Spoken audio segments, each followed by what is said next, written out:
ठीक है।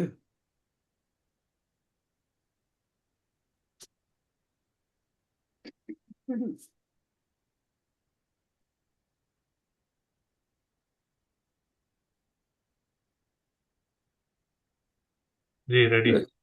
All right, thank you. Hello, everyone. Salam, namaste, adab, and welcome to today's event.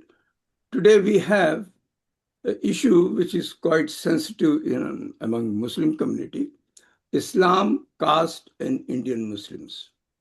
And the speaker is Professor Masood Alam Falahi, who is a former Vice Chancellor of Khwaja Moinuddin Chisti Language University, Lucknow. Currently, he is head of Department of Arabic. He has studied in all the major three universities, Aligarh, Delhi University, and JNU. He done his PhD from JNU, from Delhi University. Formally, he will be introduced by Dr. Vinay Kumar, who is an independent researcher and a social activist. And the concluding remark will be given by Dr. Ohi Uddin Ahmed, who is a teacher, social researcher, and Pasmada activist based in Silchar, Assam. So welcome you all. And now I invite Dr. Vinay Kumar for the formal brief introductory remark. Thank you so much, sir, for giving me an opportunity to reintroduce a towering figure of Pasmanda literature, or even you can say that not the Pasmanda, but the caste among Indian Muslims. He has extensively written articles and a magnum opus book, which is called Hindustan Mein Jaat Paat aur Musalman. And before starting to talk about, sir, how much time you have given? Hello, hello. 4 to 5 Yeah. minutes. Okay. So my time starts now. That is 9:58. You Uh, can take 5 to uh, 6 minutes. Okay. Okay. okay. That's okay. That's okay. That's uh, okay. So not much about his book, but brief about his book and about his career and journey from a small village of Bihar, which is um, uh, I may say that his village is lots of lacking things, which is not even a schooling system or the basic necessity and required at home. But instead of that, he has fought so tirelessly, and as you told earlier, that he has visited and he has been noted and serious engaged scholar from these three top university of India, like EMU. And before EMU, I'll tell about him that he has been a student of Falah, that madrasa which is situated in the eastern part of India, eastern UP. And then he came to Aligarh Muslim University, and then he joined JNU. And after some repercussion of the academic contradiction of so many intellectual professors, he has not been given the chance or the admission to pursue his further education like MPhil and PhD. So he moved to Delhi University. Otherwise, the PhD credit was also going to the GNU, and it was unfortunate, I think I may say, because day to day his writings and the discussion about his book is going to uh, quote and going to be discussed not only in India but in most of the foreign university, including Harvard, Oxford, Cambridge, Yale, Oxford, and many so on. So a brief about him, that he has studied Darul Ulum, Jama Masjid Dadri, Sitamarhi, Tajimul Ulum Muslim, Mushafi Khan Azimgarh, and many institutions he has the affiliation. And I have very short time to introduce him because we are here to listen Masood Sahab, so I'll not take much time. But a few things which uh, I'll uh, try to quote here, that some uh, noted personality has contributed in his academic life. I'll name them. There's Abdul Wakil Siddiqui has contributed him, and he helped Fajan Ahmad Falahi, Professor Syed Ahsanul Rahman, and Professor Rizwanul Rahman, Professor Syed Muhammad Suleiman Asraf, Professor Jogender Sikhan, Nawed Masood Sahab. He was an IS officer, and he has also contributed a lot in his academic and personal career. Dr. Saad Naved and myself also, he has quoted so many places. Muhammad Ghyasuddin, Jannat Hussain Sahab, he was also in IS. Dr. Anis Ansari, he was in IS. And many people has contributed, and he uh, have given credit that without their help, he was not meant or reached at the place where he is now. About his book, I'll discuss very short. His book named Hindustan Mein Jaat Paat aur Musalman, it was initially written in Urdu, and after that it is almost finished in Hindi as a translated version. And he has given so many chapters, so I'll just give a glimpse of it. So about it, the caste definition of caste and uh, the origin inhabitants of India and the class division and the caste assertion and caste emergence and many other things are also there, and the uh, and particularly in Muslim society, how the casteism was initiated and installed after moving from Hindu and opting a religion where caste practices was not, but instead of that, uh, it was absorbed, and the people, those who are in the religion, or they do or write wherever, and they get the opportunity to enter in the university, they also felt. And basically, in a nutshell, I have some points through that because his book is so vast and he has given many uh, examples and the references. So I have.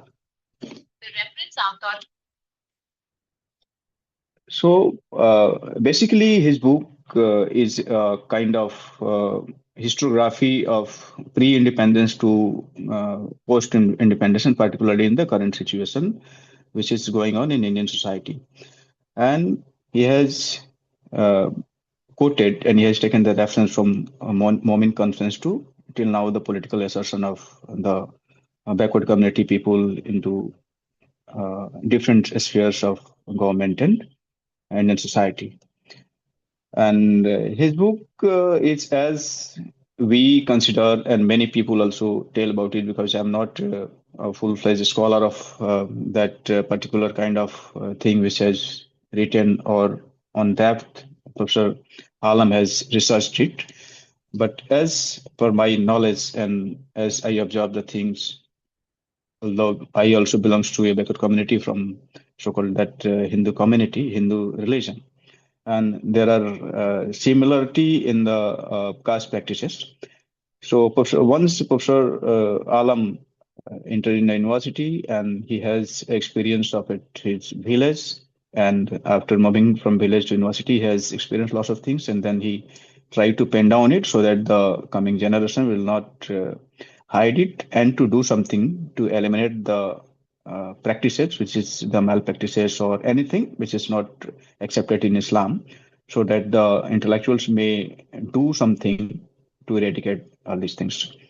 So I may say that his book is a kind of magnum opus, and even we can say it that what that Jyotiba Phule has contradict all these things, and he has written a very finest piece to enlighten the marginal section of Hindu society. Professor Alam has also done the same kind of thing, and he will become Jyotiba Phule of the Muslim community. definitely in the later on, because Jyotiba Phule was a show back or long back, approximately 25 and 30 years back. So after 100 years back, he will be also quoted in so many times and places. Institution play a very vital role to reshape the things and to jot down the points. So definitely, after coming to JNU, Professor Alam has experience to, and JNU also provide a very good atmosphere for his writing because it's the left-dominated campus, and most of the students and teachers were in favor of the democratize the society, and whether it is related to literary, whether it is related to social, or whether it is related to religious and to political. So his book was basically uh, get finalized in JNU campus. So his books and the JNU JNU is getting credit that this book was finished over there. And later on, this uh, this backward community politics was started initially after Mandal Commission when Mandal Commission was implemented in center. But Bihar was one of the champion of this because the Karpuri Thakur, chief minister of that state, who implemented something better for the downtrodden people, that MBC and EBC in 1978. So most of the Muslim backward community comes under EBC, extremely backward caste. So there were already a movement, silent movement was going on the ground. And after coming his book, and his book is very rich in academic nature, and he has given so many references from Pali, Sanskrit, Urdu, Arabic, Persian, I mean, wherever the good thing is aligned to to enlighten the society and the people who are leading a very good uh, uh, what is called it that the good and the social lineage. So Nitish Kumar is the government and the people who get the advantage to become a bureaucrat or to become a academician, they also went through his book by reading or to discussing. And the one thing was very important that his book was initially, and still it is officially in Urdu, but its review was published in so many English newspapers. So through that review is generate a curiosity in all the scholars, whether they are the Ashraf or the Pashmanda or the Arjal or the Arlaf, or in the Hindu society, they even if they are the Brahmins, Kshatriya, Vaishya, Sudra, or the Dalits.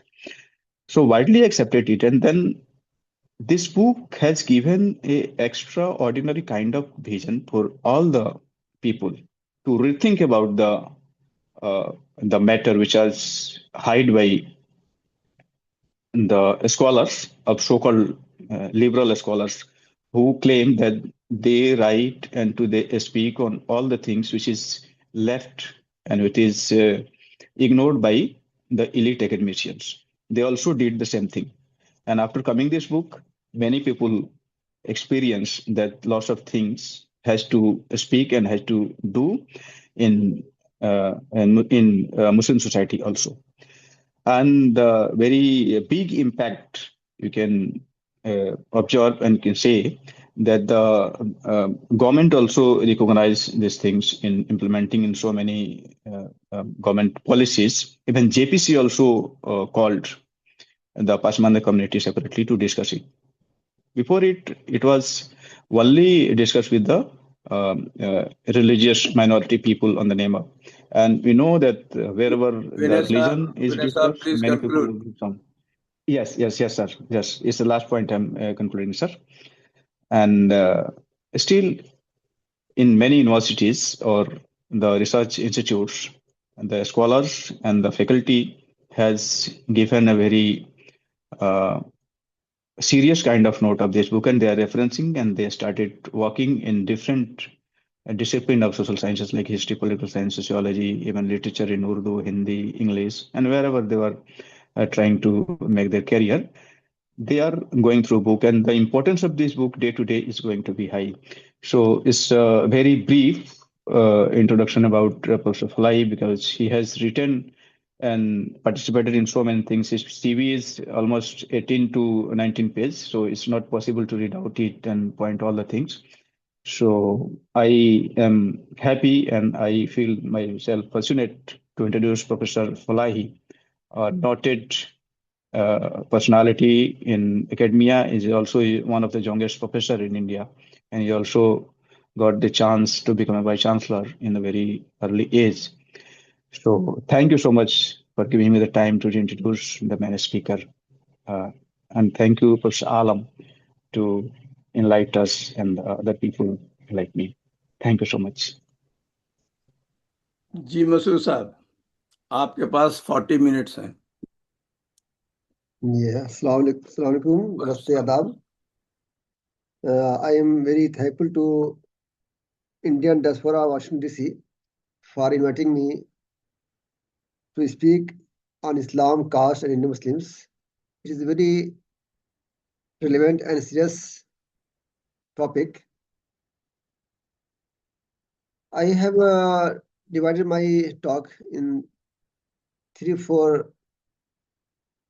division. First, I have to talk caste in Islam. What is the stand of Islam about caste?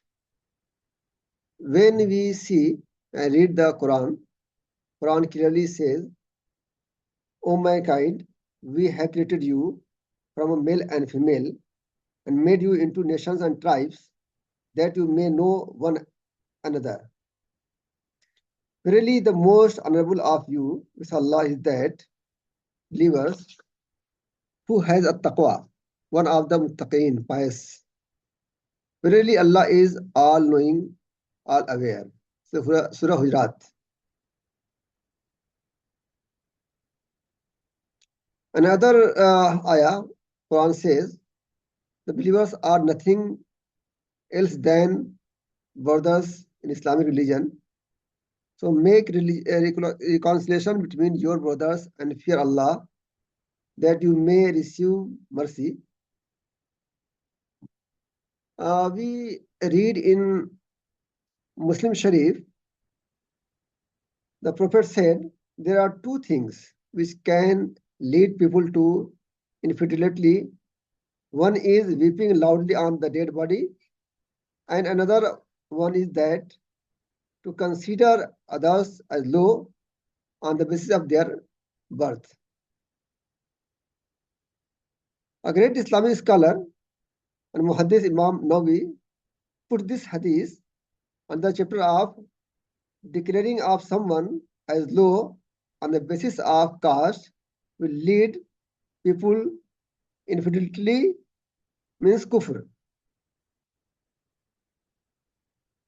In the last sermon of Prophet, it's called that Hajjatul Wida, Prophet said, there is no superiority of Arab over non-Arab, of non-Arab over Arab, of white people over black people, of black people over white people. Superiority is only on the basis of piety. This chapter of equality found an expression much later in the Article 1 of the UN Declaration of the Human Rights in 1948, which declared all human beings are born free and equal in dignity and rights. They are endowed with reason and conscience and should act towards one another in a spirit of brotherhood. I can read many examples that Prophet married his cousin like Zainab bint Jahash, a daughter of his real auntie from parental side, with his free slave Zaid bin Harsa, and Zaba bint Zubair, the daughter of his real uncle from paternal side, with Miqdad Kindi, whose family profession was weaving. After marrying them with this Sahaba, he said, I married Zaid bin Harsa Razillahu anhu with Zainab bint Jahash Razillahu anha and Zubaba bint Zubair with a Miqdad Razillahu anhu, that people should know that the biggest superiority is the superiority of Islam. Even a prophet made free slaves lady whose name was Juwairiya bint Harsa and married her.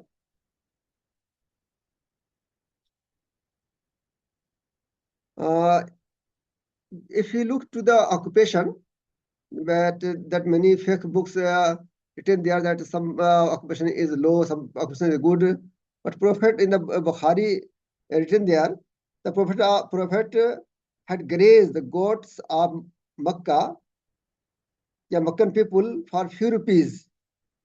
His wives Zainab bint Jahash and Maimuna Zallanha had done occupation of leather cleaning.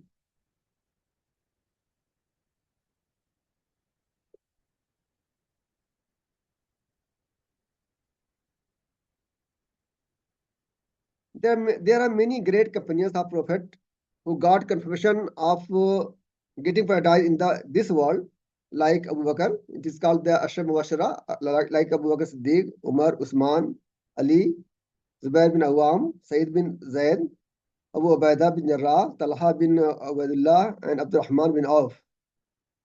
But no one names came in the Quran.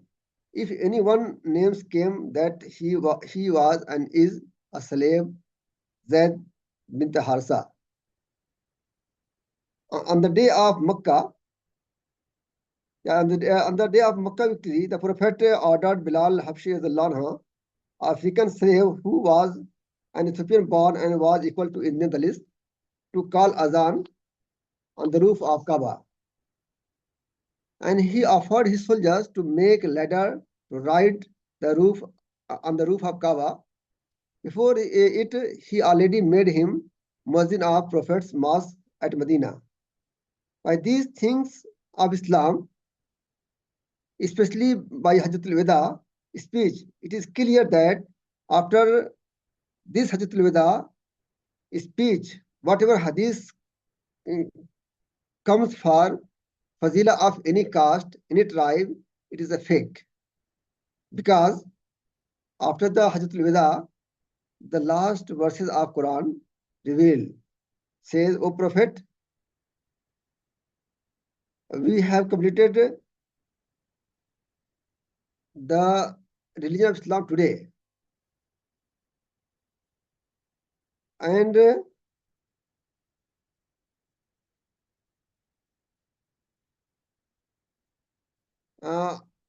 if any hadith comes after this Quranic verses, when the Prophet was ordered that Islam has been completed by Allah, then it is not acceptable, because we cannot imagine that Prophet will do against the order of Allah.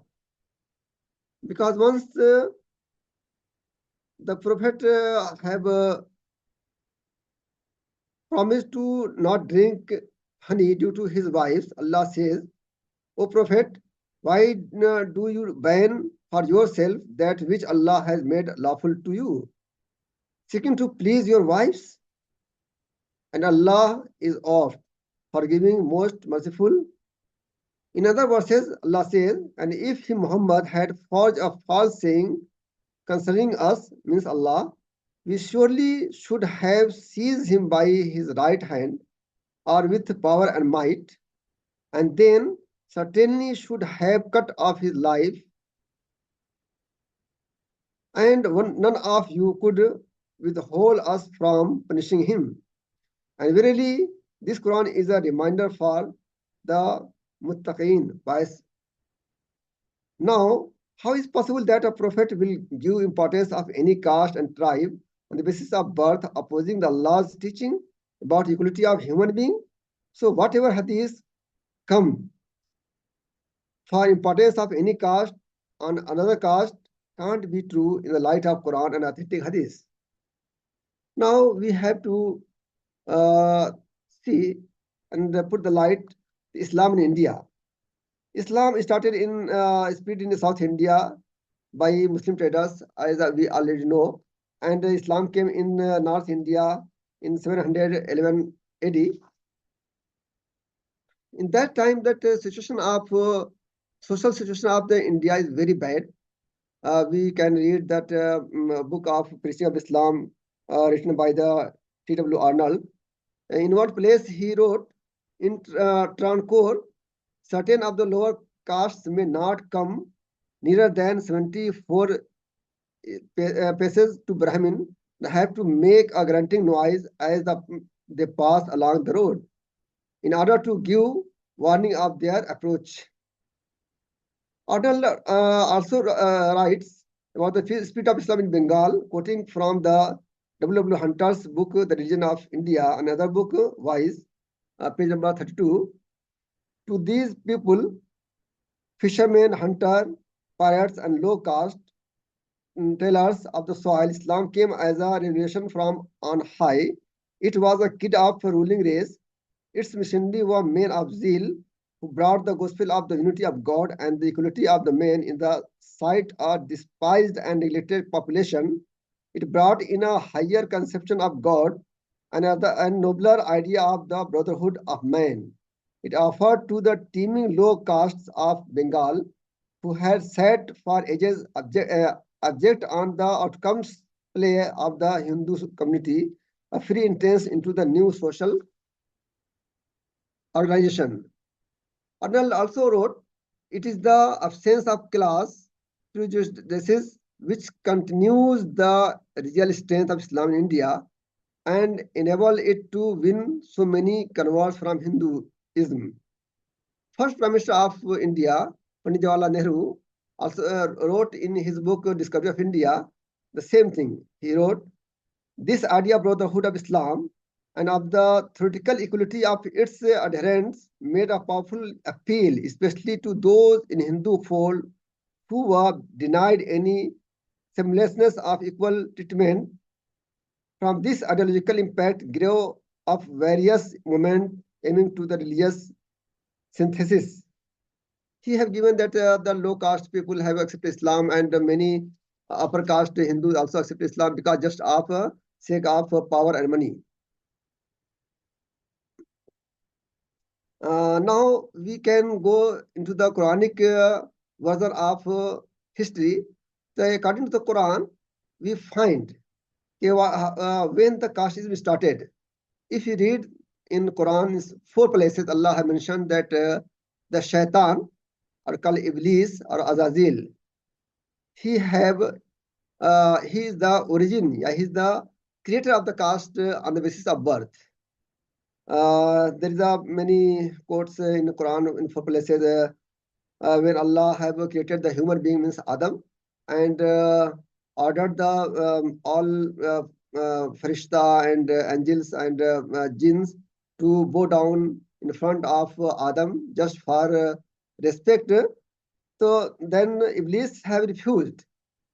In Quran, Allah said, what prevented you, O Iblis, that you did not prostrate when I commanded you? Iblis said, I am better than him, means Adam.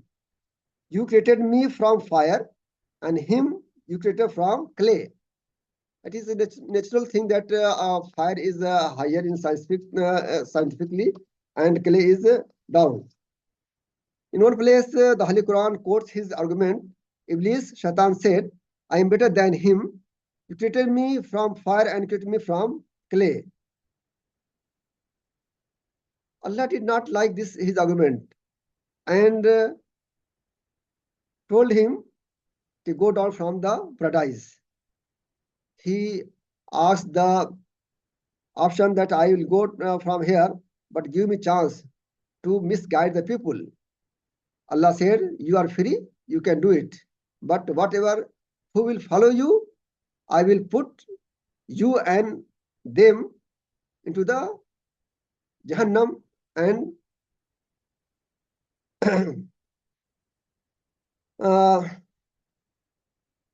this is in my opinion, the shaitan is the creator and origin of the caste system. So I have given an terminology like Brahmanwad, I have given the Shaitanwad or Ibliswad.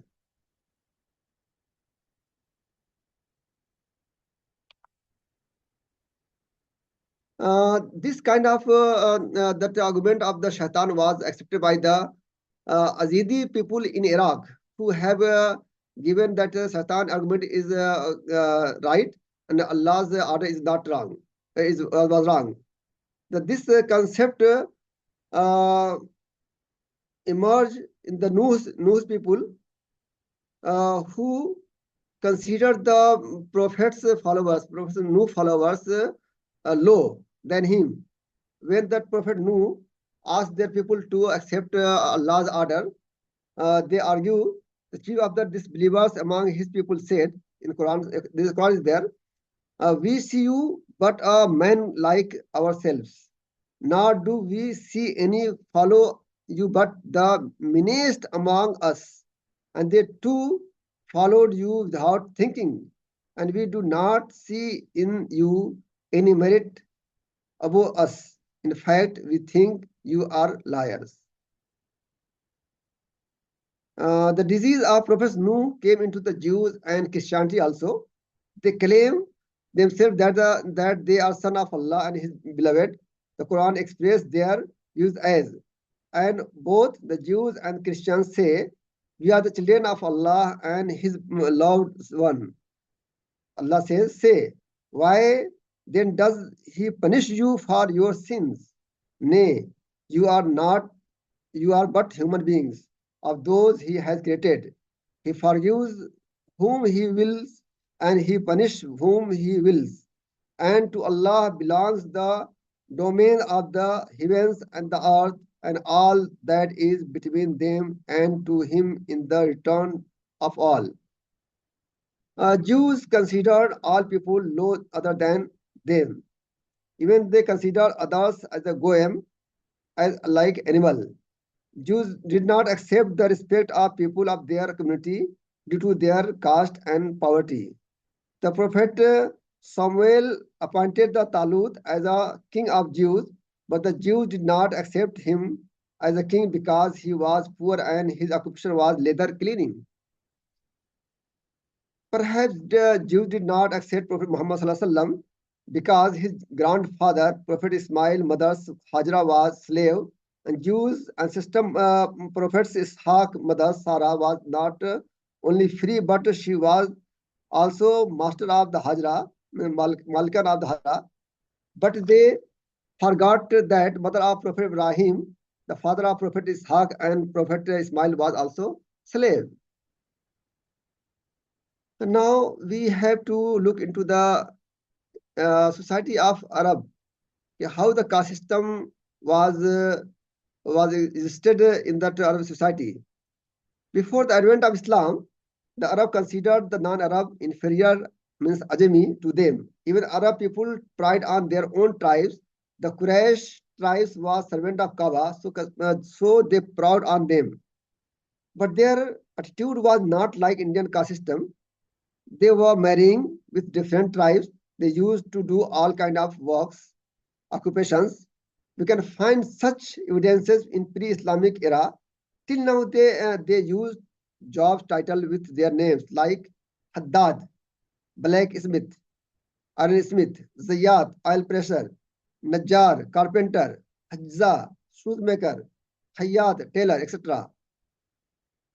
A famous anthropologist, Dr. Ghaus Ansari, writes, the pre-Islamic Arabian society was divided into tribes and clans.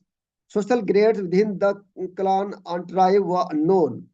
Although rivalries between different clans of the same tribe or between different tribes were quite common, and although inter-clan and inter-tribal feuds were also frequent, yet the occupation of superiority of inferiority on the clan or tribe in comparison to the another clan or tribe was unknown, in the sense it has come to acquire in the existing plural societies. Now question is that India में आ जाइए मसूद साहब, जाने दीजिए middle east. Just I'm coming in India. Caste system among Arab Muslims that started after that murder of Hazrat Usman radhiyallahu anhu. That one person name was that name was the Abdullah bin Sabah. He have argued that he was not able to be a caliph because Hazrat Ali radhiyallahu anhu was the cousin of Prophet and the damad of Prophet son-in-law, and he have his views was accepted in the Iran and other places, because Iran have already that their four caste system like Indian caste system, and the many scholars in Iran have argued that caste system should be like in previous Avestha period. This is brief, and many scholars said that in Persia, though Islam came as the religion of the conquest Arabs, it was molded in the due course of time to the standard of the conquerors Persian. Islam of Arabia was overcome by the Persian influence. The caliphate became more a revival of the Iranian despotism and less than Arabian Shakism. In fact, there is Iran that this kind of use spread like jungle fire, and that followers of Hazrat Ali have given many baseless examples to superiority of the Ahl Bayt. So we can see that many examples like that black turban for Sayyid Alim and white turban for non-Sayyid Alims there. That many scholars have argued that the Abbasi movement and have strengthened this caste system and tribal-based defenses because just for that governance and government. And this also was accepted by that Nafs Zakiya of the Hazrat Ali family. Even that in Arab countries, there is a caste system like this. Allama Yusuf Qaradawi wrote in a place, if any girl is married in another caste tribe, the people used to say that crocodile ate her. He had written about the Egypt nowadays. Now we have to come to the India, how that caste system was started. Just in a view, we have to say that in the beginning, when that Arab ruled ruled on Sindh, we did not find any examples like the evidence of the caste system. In my view, after Arab Muslims, that Muslims from Afghanistan came, and that time that Ghaznavi, Shahabuddin, Gauri, Qutbuddin Aibak, and others, in that time also that I did not find any caste-based discrimination. Even that Sultan Gauri appointed his slave Qutbuddin Aibak, the governor of General of India. Qutbuddin Aibak appointed his slave Shahabuddin Altamash, the governor of Gwalior, Burn, and manager of the Badaयूं. Even he freed him and married his daughter to him. The caste among Indian Muslims was actually started by the slaves of slave Shamsuddin Al-Tatmish. In his period, he have ordered many things that is not acceptable for in the accordance and in the eye of Islam.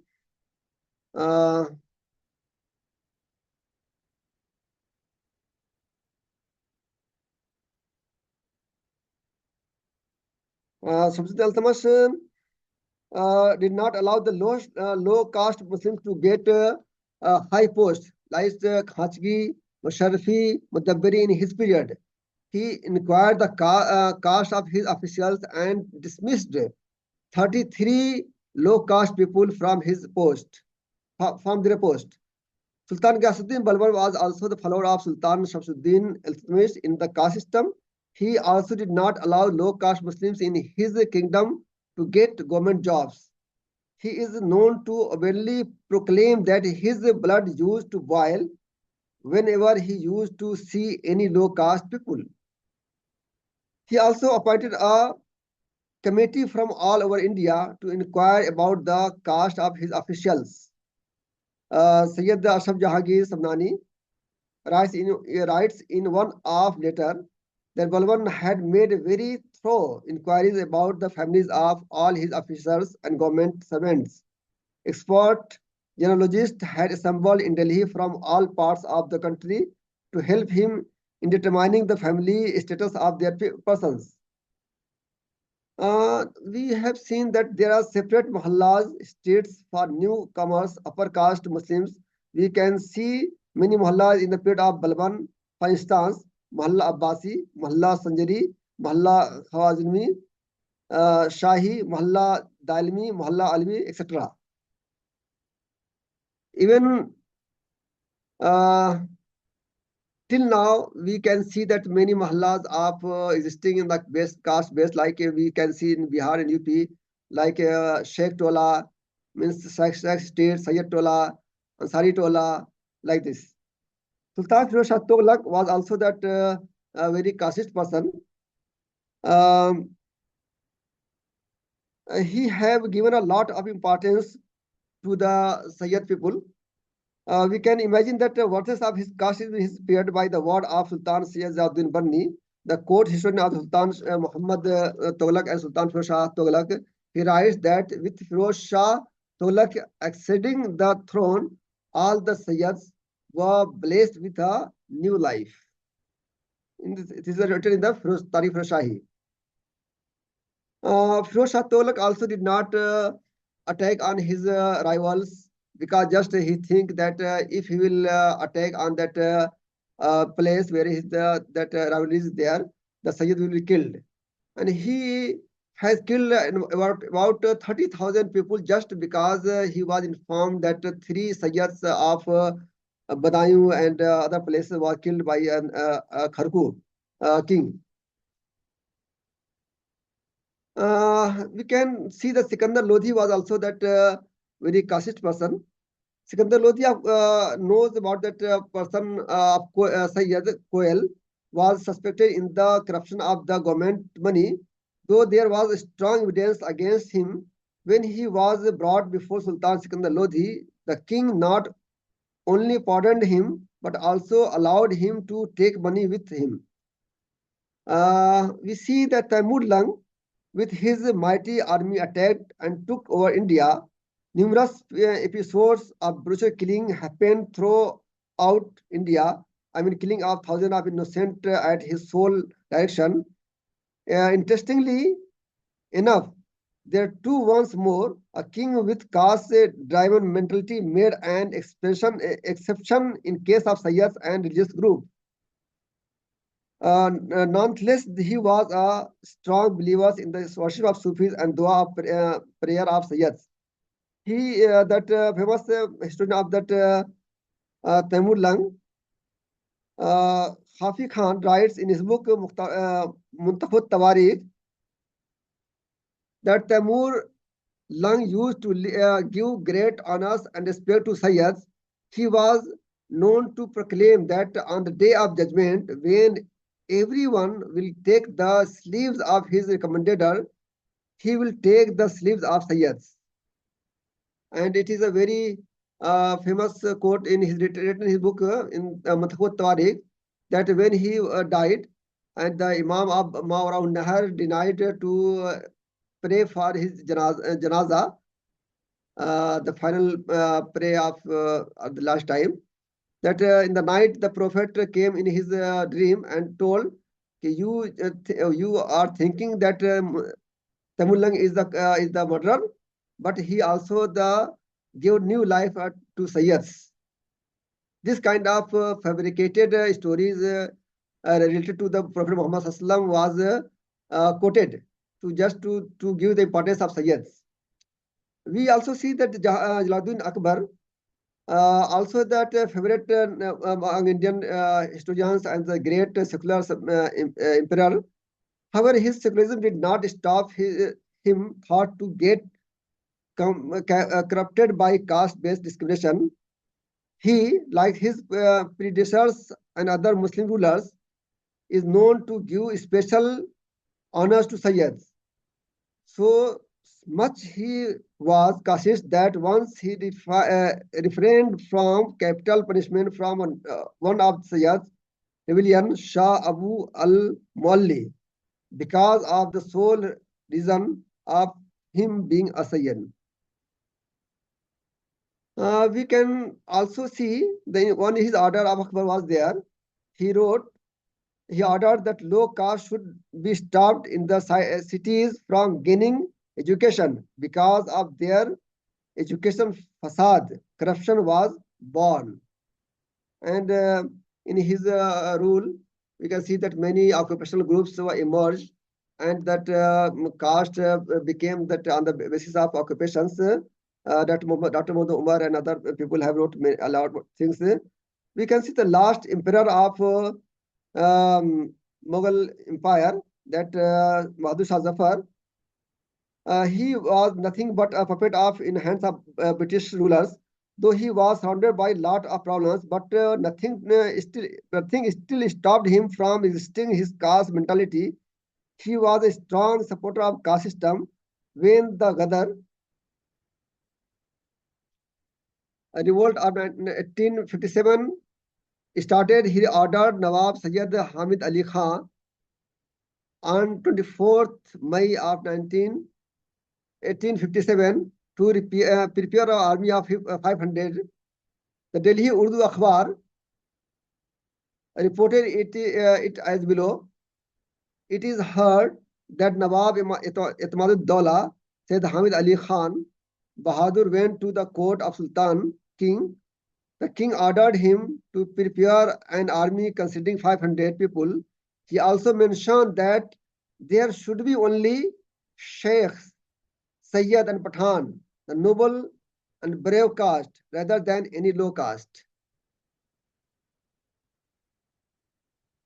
And he used to make sure that the noble caste people are appointed at as his officials. In the history, we can also find that many many kings were killed because just he was not the supporter of caste system, like Sultana Razia or Sultan Muhammad bin Tughlaq, and also Sultan Mubarak Shah Khilji and Tipu Sultan also. That one book written there in the Masood, Naam is the Sultan of Khwaja. In his book written there, the Sultan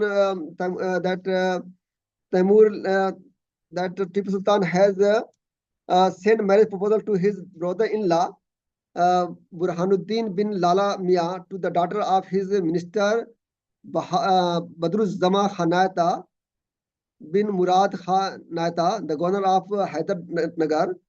Bahadur Zama Khan belonged to the Nawayat caste who claimed themselves as a Sayyid, and in his sight, the Tipu Sultan was Razil caste Naik. And the end of that, the day of the marriage, that girl was committed suicide, and because of that, Nawayat people became against Tipu Sultan and joined the hand with the Britishers, and at the last he was murdered.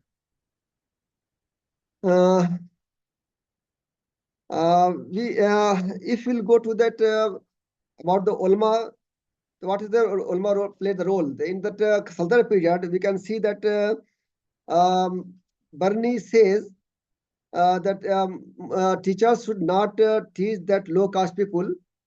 In his word, the teachers of every kind are to be sternly ordered not to thrust precious stone down to throats of dogs or put colors of the gold round the neck of pigs and bears. That is to mean the ignoble and the worthless. To shopkeepers and to low caste born, they are to be taught nothing more than the rules about prayers, fasting, religious charity, and the Hajj pilgrims, along with some chapters of the Holy Quran and some doctrines of the faith, without which the religion cannot be correct and valid prayers are not possible. He also advised the king in his book Fatwa Jahadari, if any teacher try to teach that low caste people, he should be punished. And he have many casteist advice in his book. I'm going to leave it because of less of time. In one place, he says, Barni says The merits and demerits of men have been appurated at the beginning of the time and allotted to their souls.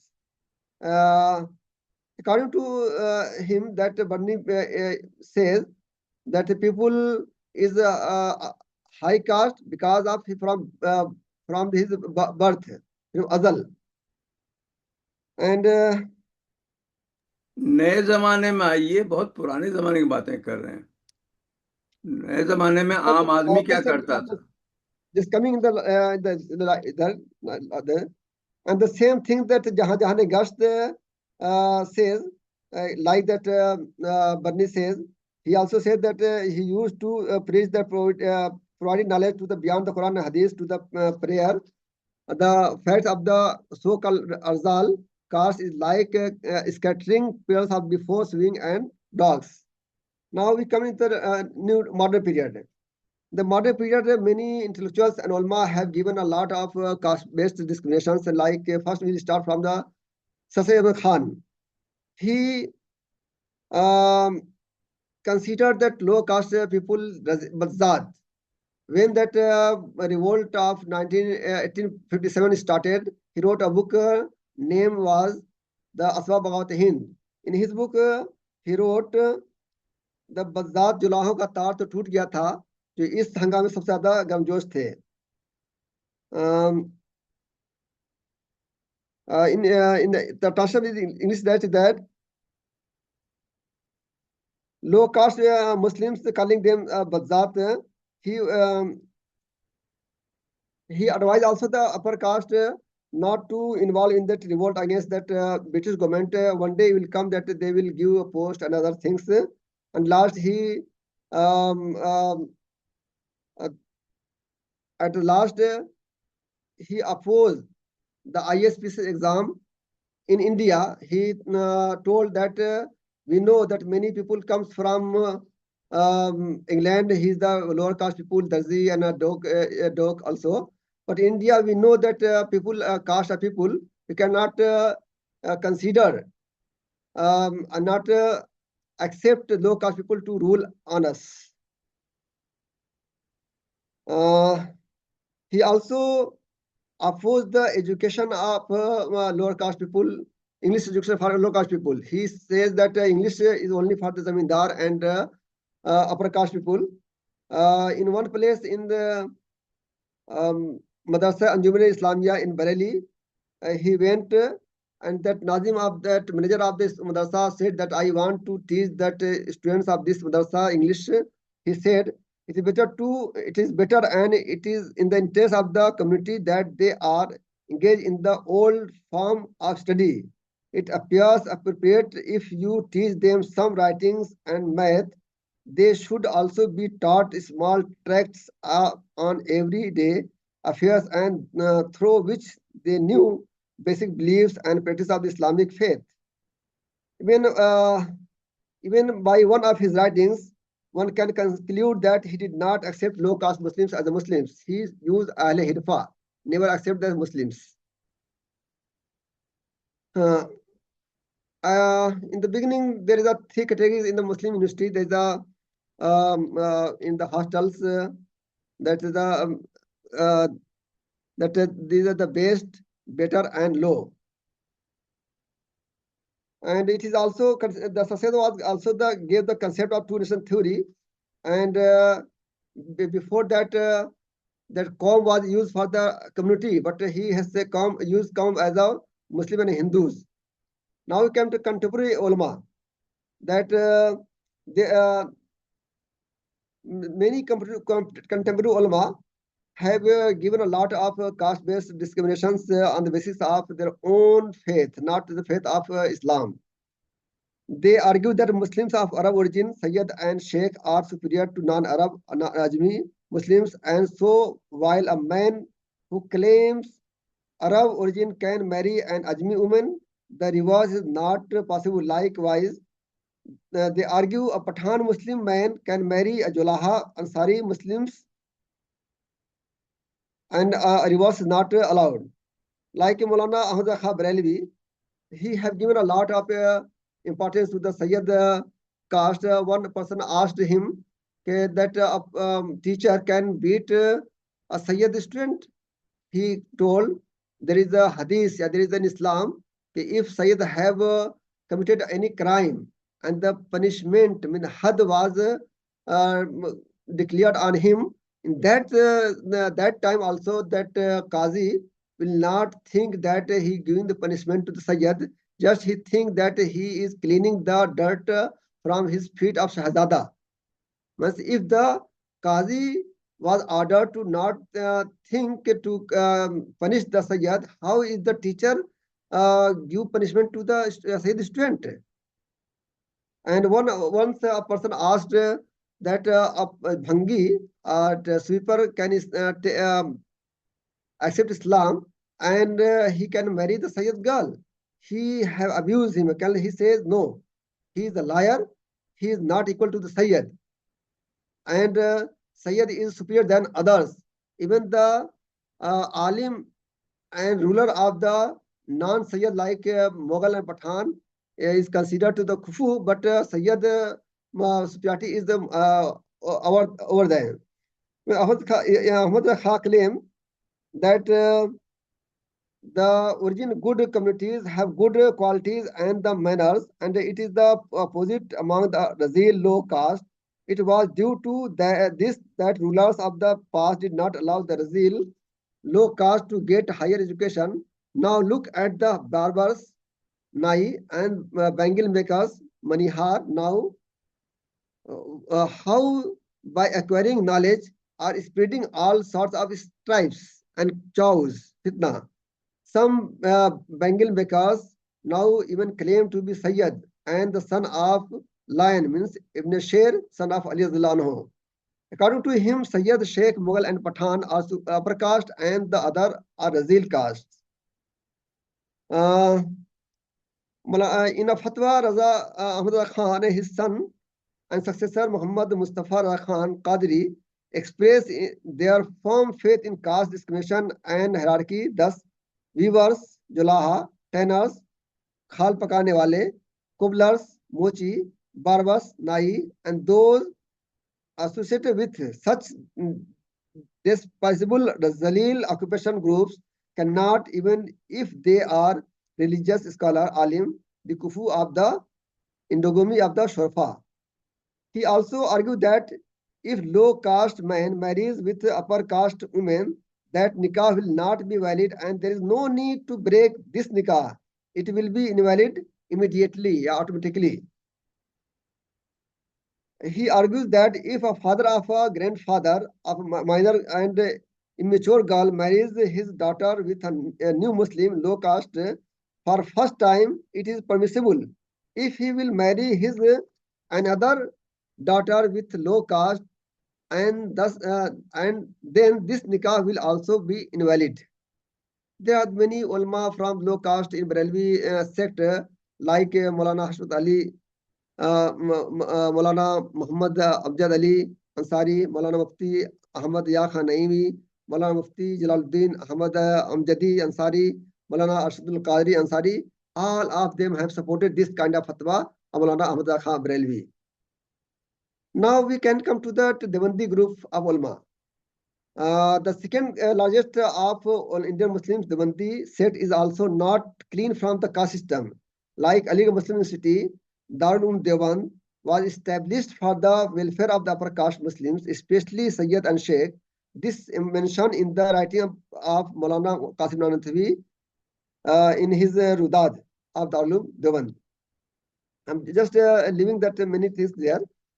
The Barbara Metcalf wrote in her book, the ideology of the Deobandi was particularly concurrent to the interests of the Ashraf. The first Mufti of the Darul Dewan, Maulana Mufti Azur Rahman Usmani, says that if Sayyid girl is Sayyid mature girl, means Bali girl, marries herself with low caste boy without her parents' permission, that nikah will be invalid. But if the low caste girl marries with upper caste man without permission of her parents, that nikah will be valid. The next other alim is there, Maulana Ashraf Ali Thanvi, the famous Devandi alim. He have also written many things about the caste system, and in his book Kamalat Ashrafiya, once his disciple wrote about himself Farmaya, he became angry and told, how did you dare to write Farmaya for yourself? You are Julaha. And when he asked that, give me pardon, he told, okay, in every day after prayer of Maghrib, you can say, I belong to the that community. So because of that, I wrote myself Farmaya. The Molvi interested their Molvi mercy. The Thanvi decided to punish him for his impudence by ordering that every after the evening of prayers he must announce to the others present, saying, sirs, because I belong to that caste, Julaha caste, that is why, because of lack of courage, I began to consider myself superior to the favors bestowed to me by my spiritual guide, Murabbi, because of which I am now being punished. He mocked viewers at many places, like once he said, the viewer prayed 3 days only and considered himself a sacred person. He and many leading Deobandi ulama says the new Muslims were not equal to old Muslims like Sayyid and Sheikh.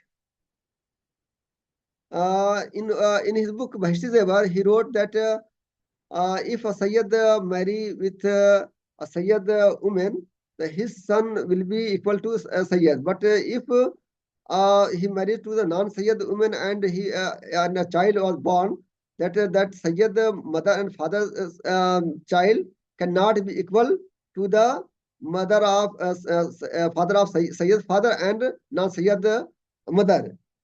This same rule was given by Manu Smriti also, that Brahmin can marry with a Sudra Dalit girl, and the child born from this marriage will be Brahmin Sudra, but he will not be equal to the boy whose mother and father, both of them are Brahmins. Mullah Thanvi also supported the book of Maulana the Shafi Usmani, Nihayatul Arab fi Ghayatin Nasab, which was very dangerous at the time of before the partition. The many who's and chows in the Devant.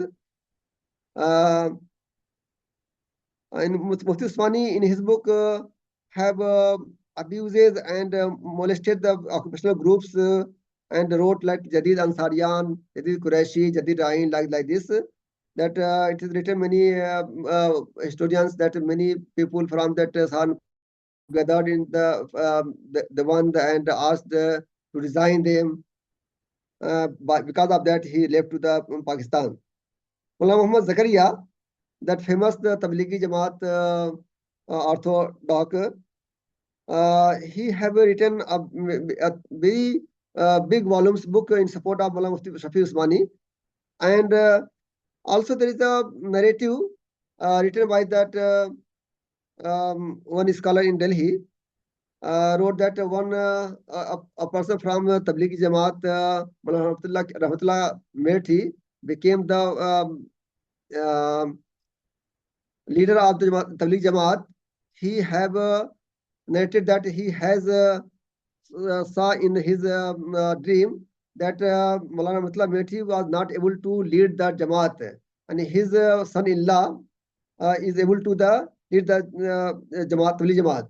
And by this dream, he was removed from the post of the Hazrat Ji.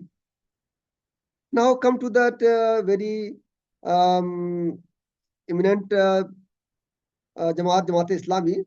We can read many writings of Maulana Abul Maududi. Sometimes he support the caste system, sometimes he oppose caste system, and finally he said that officially that a Quraysh people will be Khalifa. And that mouthpiece of Jamaat Islami, the newspaper and magazines like Dawat, Radiance are publishing the caste-based discrimination in the its regular issues.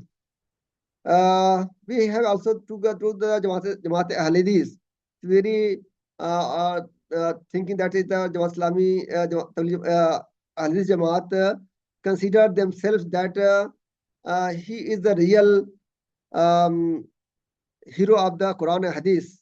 But we see the famous Ahl Hadith alim Shaykhul Kul Fil Kul Maulana Sayyid Nazir Hussain Muhaddis Dehlavi invalids a nikah between low caste boy and upper caste girl.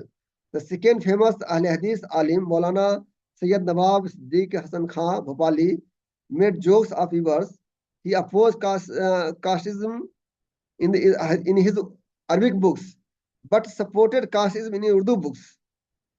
And he have written many things about caste support just on the basis of that fake and zaif hadith.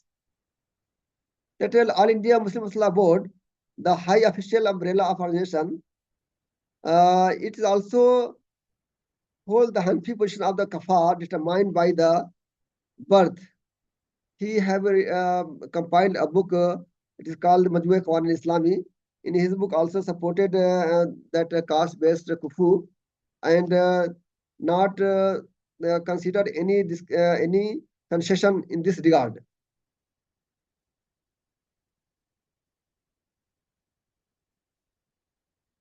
Now we have to आप conclude कर दीजिए. How the ulama have supported caste system. Just I think they know the real thing that Islam did not allow the caste on the basis of caste, religion, and region. But for just their interest, they have supported caste system, which is not correct according to the Islamic rules and Quranic verses and authentic ahadith.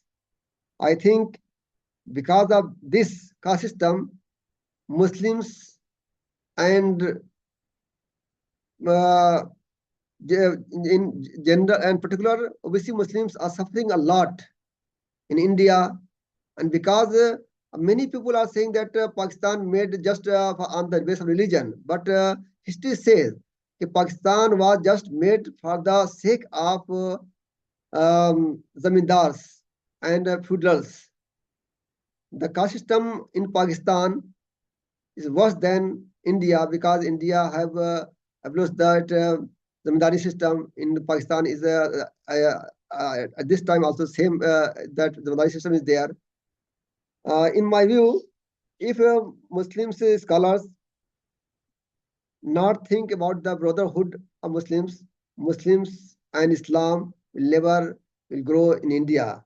Now we see that many Hindu organizations like RSS and Bajrang Dal and other organizations supporting to finish the caste system, but we did not see any Muslim organizations to campaign against caste system like that. They are campaigning that shirk and bidat and like this. And in 2005, that we have a report in Delhi that there is the about 100 and Delhi that there many marriages was taken place in the December in November 2005. A social organization Allama Rafiq Trust Delhi surveyed 100 Muslim marriages of Delhi which were held in December 2005. The survey says that 98% marriages were held within the same caste. The first preference of parents is to such grooms and brides groom within same caste. The inter-caste marriage is very rare. But now some Muslim scholars and Muslim preachers are abolishing caste system on their own level. But no Muslim organizations and Islamic organizations doing the same. They are opposing the caste-based reservation for Muslim OBC and even the Article 341, which in the beginning was for all Dalit of India, including Muslims. But in 1950, it was stopped and it is fixed for the Hindus only. but Buddhist was included, and Sikhs was included. Jain, Christians are fighting, and Muslim Dalits are fighting, but even still did not any single Muslim organizations are supporting this issue. Even many scholars like Dr. Anis Ansari have met many Muslim scholars, Muslim Personal Board members to support this issue, but they are telling that this is the political issue, not this issue. But on the basis of this, many Dalit Muslims are leaving the Islam. But this kind of ulama are not thinking this is also the Islamic thing. In the last, I again thank Professor Raziuddin Sahab and Indian diaspora to inviting me to speak on caste, Islam, caste, and Indian Muslims. Thanks again. If any question will be there, I am ready to reply. Thanks, sir. Thank you, Masood Sahab. I'm very sorry for intervening in between, but let's go for the concluding remark, and after that we will have the question and answer session. There's something wrong with that, your sound.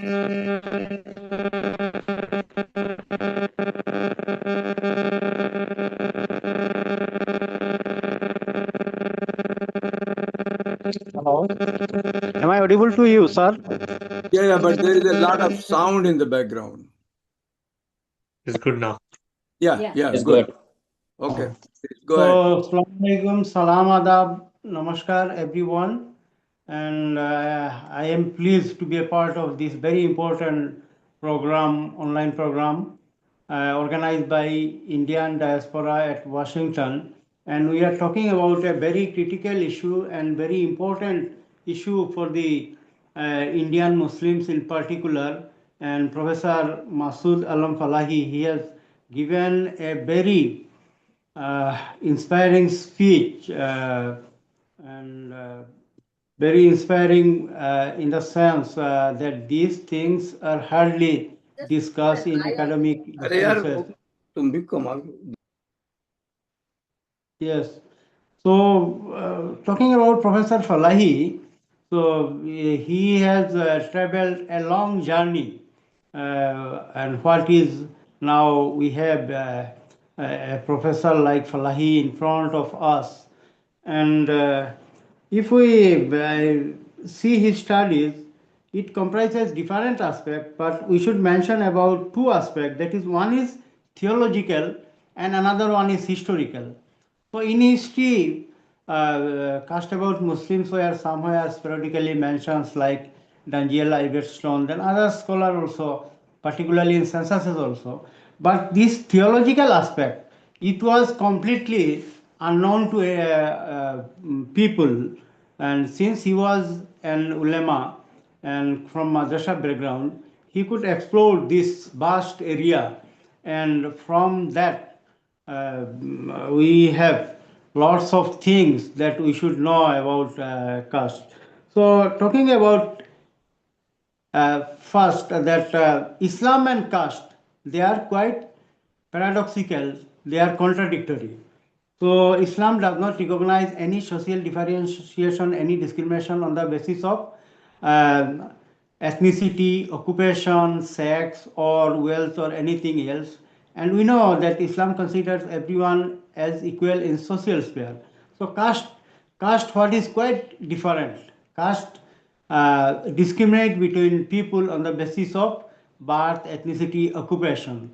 So how those two things they rationalize, and caste became a part of Muslims since Islam does not recognize caste. So I have also undergone my PhD program on this topic, and I have some experiences I'd like to share with you that whenever we talk about caste or we ask anyone about caste, then for the Orthodox Muslims, even educated, they very strongly react that something unusual we are talking or asking. So they strongly react. And second thing, they believe that caste ceased to exist upon conversion. So this is also a predominant assumption among them that they believe once someone converted to Islam, caste cannot exist. Then third, particularly upper caste, or we say Ashraf, they collectively claim that Islam theoretically does not recognize caste. Hence, caste cannot exist among Muslims. So these are the complications the scholar face. And number four, further they argue that Muslim, irrespective of caste or creed, rich or poor, they perform prayer in the same mosque, standing shoulder to shoulder. So this is a symbol of casteless Muslim society. But this is not exactly true. Outside the mosque, what happens? This is quite different. Then further, they claim that caste among Muslims was due to cultural influence of Hindus. Hindu neighbor living together for century in a predominantly Hindu universe. This is also their belief. Then six, another thing is there. They also argued that caste and its associated notions and practices among Muslims were due to millions of converts who inherited the same from their former religion. So they held responsible, these converts are held responsible by the upper caste Muslim. Another interesting thing that every upper caste Muslim, they claim that caste only exists in their locality. Whenever we talk, then we give some evidences about caste, that this kind of inequalities are there, this kind of caste practices are there. So they simply argue that this is only happening in our area, nowhere else. And actually, uh, throughout Indian subcontinent, Bangladesh, Pakistan, Afghanistan, even Iran also, I have found one untouchable caste called Luti. Even in that side, Syria or Sudan, that side also. So due to this assumption among Muslims, study of caste becomes very much critical. And another thing that whenever we go to any university, Professor Falahi has faced this difficulty, myself has faced this difficulty. Uh, First of all, they deny admission, and secondly, if there are some upper caste Muslim, he will of course oppose this. So in my case also, when my proposal went to school board, some Ashraf, I mean upper caste professor was there, so he strongly protested. So this is about what I have to say something. And regarding today's lecture, so already I have mentioned the theological aspect. We, if something is written in English or other language, we can study. But these theological issues, they are very critical, and until and unless someone is expert in that particular language, like Arabic and Persian, one cannot access it. So Falahi, we have a resource person like Falahi. He could study, and he found lots of things. How this, I used to say Manubadi ulema, or this upper caste Ashraf ulema, upper caste ulema, they supported caste and tried to rationalize this in their studies. And second, historical. I am also a student of history, but we could not study that in that detail from Qutbuddin Aibak or Iltutmish, the entire Mughal period. So this is also one of the interesting thing, that how rulers, then their official elite people, they promoted caste and discriminated among the indigenous converts. They considered them as low caste. And particularly, I have to mention that during the time of Aurangzeb, there were around 33 to 37% Hindu officers. But in that time also, low caste Muslims were hardly appointed in their administration. Regarding Balban, Balban examined the caste background of every employee in his kingdom. Then Sultan Iltutmish, he dismissed 30 employee of his state due to low caste background. Then during that, Akbar was considered as one of the most liberal and progressive rulers. But during his time also, there was writings in his courtiers. His courtiers, they have written that the low caste should be prevented from acquiring education. So these kind of things are there, and in detail we should study and know all these things.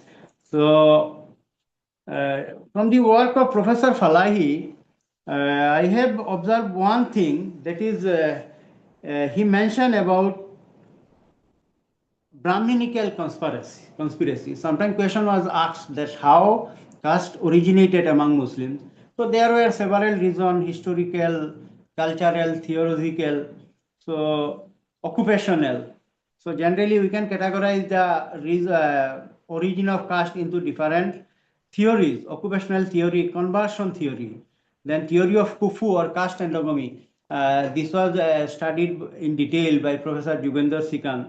Then Professor Falahi has mentioned about Brahminical conspiracy. So if we have time or scope in another day, we would like to discuss in detail about that aspect, that is Brahminical conspiracy, how Brahmin conspired and how their conspiracy led to the origin of caste among Muslims. Then another factor is there, that is theory of culture and influence of Hinduism. So anyway, these are the reason of caste, and some other aspect I have to mention here. Historian Murray Titus, one of the famous historian, he raised one important question about Islam in India.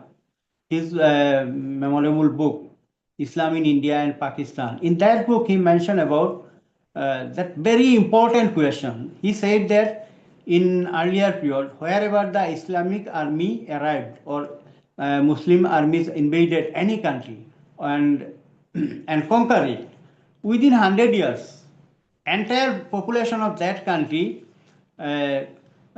becomes Muslims. But this is not happens in case of China and India. There was the Muslims ruled India for about 600 years. So why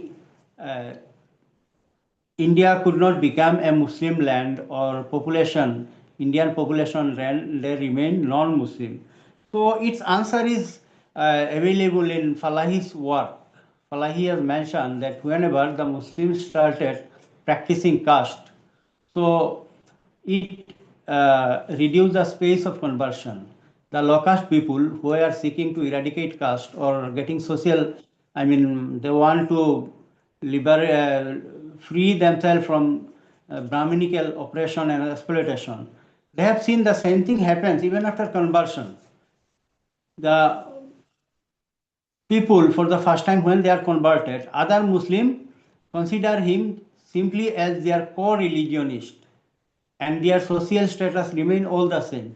That is why there was not too much conversion in India, and in the same book itself, he has mentioned that there were only 4% Muslims in central India during the time of Aurangzeb. And most of the conversion took place in Bengal and Punjab region, not everywhere. So this is one of the reasons that caste of Muslims have this impact in Muslim history or history of India. And another question he has raised, that is Sayyidism. The Sayyid, they consider themselves as superior among Muslims, and they further consider themselves as lineal descendant of Prophet Muhammad. So can we call them the lineal descendant of Prophet Muhammad? They claim themselves as Awlad Rasul. Since Prophet, according to Islamic theology, uh, the lineage continued by son, not daughter. And since Prophet Muhammad did not have any son, his lineage did not continue. So these are some of the contributions that Professor Falahi had made in his study. And Professor Razi has mentioned about the present status or current status. So during British period, we have seen that local Muslims were not allowed to enter the mosque, and they used to have their separate graveyard. Then Nasiruddin Chirage Delhi, there was a mention that whenever he has seen separate graveyard for upper caste Muslims and lower caste Muslims, then he reacted very strongly. And during British period, it is mentioned in censorship that the Arjal people like Halalkot, Abdal, Lalbagi, Vidya were not allowed to enter mosques and not to use the public graveyard. So the situation for low-caste Muslim was very much critical, but these things were not recorded, not paid attention by scholars. So I have like to conclude here, and I have to mention just a single line, that is, uh, in entire phenomena of caste, feudalism played a very dominant role. Feudalism, feudal institutions. So wherever feudal system came into being, feudal system develops, social inequality also develops in the same way or same context. So this Muslim social stratification or uh, or feudalism, it stimulated the caste practices or social differences uh, among Muslims. So now I'd like to conclude. Thank you everyone, and I'm very much pleased to be a part of this program. I am much more enlightened after listening the very memorable speech of Dr. Falahi, and I hope we may participate in similar program in other days to discuss other important issues. Thank you, everyone. Thank you so much, all three speakers. We will have the question and answer, but before that, an announcement for the upcoming Saturday. Upcoming Saturday, we have on Rumi Beyond Words and Image. Rumi तहरीर व तस्वीर की हदूद से आगे, रूमी लेखन तथा छवि से आगे. And as usual, Danish Iqbal is going to take care of this, and he has brought Sarita Sharma, a Hindi writer who has written a Hindi book on Rumi Prem Ki Raah Mein. So over to the moderator of this particular session, Dr. Rafat Hussain, for doing the question and answer. Rafat. Thank you, Dr. Aziuddin, and thank you to all three speakers. Before that, I must say, Falahi Saab, there are many good Sayyids sitting here. They are not hurt. They have taken it. Never hurt. Thank you. And the moderator is a Sayyid, so be careful. Okay? Be careful. Thank you. Thank you once again for all three speakers, Professor Masood Alam Falahi, and Dr. Vinay Kumar, Dr. Ohi Uddin Ahmed. It was a wonderful session, and of course, it generated a lot of questions, as you can see, and comments in the chat box. So again, there are two options you can use to ask question. One is a chat box, and of course, you know that. Another is a digital hand. You can raise your digital hand, and I will call you upon. So there are kind of two people. One is by iPhone 17. He or she had a lot of comments, and Dr. Nazir Ahmed. So just to be out of my regular pickup, which is by the time it appeared, I am going to take an exception and invite these two people first to see what they have to say. So let's begin, because they have a lot of different questions. So let's hear from them directly. Dr. Nazir Ahmed, please.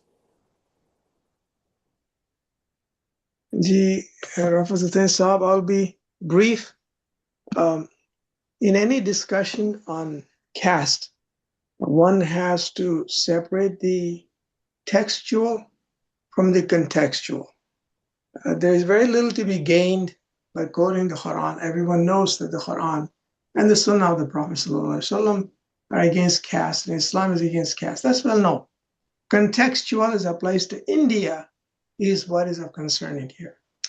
Number two, just as a brief side comment, in 2004, there was an interfaith conference in Bandung in Indonesia. I had a privilege to attend it.